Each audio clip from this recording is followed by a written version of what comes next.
And the woman who drove through a group of protesters on Monument Circle earlier this week has been charged with criminal recklessness.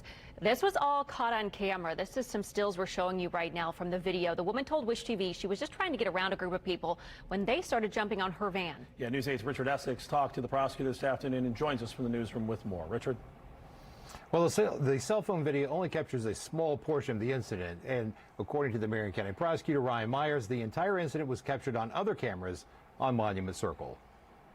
The cell phone video shows less than a few seconds of the actual incident. We see three protesters jump onto Diane Gobel's van. As she told Wish TV earlier this week, she was just trying to drive around the crowd. But three people jumped on it at about the same time, and I stopped suddenly and they slid off. Right after she stopped and the protesters slid onto the street, we see from the cell phone video is a crowd of people chasing her around Monument Circle. According to Marion County prosecutor Ryan Mears, other vehicles in the same traffic were able to navigate the crowd without hitting them. And, as you take a look at the facts that are alleged in the probable cause affidavit, certainly the interaction between the vehicle and the demonstrators started with her moving her vehicle forward at what I would describe as a slow rate of speed. And then it's alleged that that rate of speed increased, and it increased pretty significantly, endangering the individuals who were in the roadway. And I think it's important for everybody to recognize is if you're in a vehicle and you see a pedestrian, whether or not you think they have a right to be in the roadway or not, you still have to yield to the pedestrian.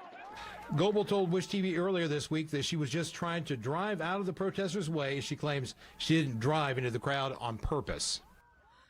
No, I didn't do it on purpose. No, I'm not a racist. I was just trying to get out of the protesters in case it did turn violent. And because I was trying to drive out of it, it did get violent with them.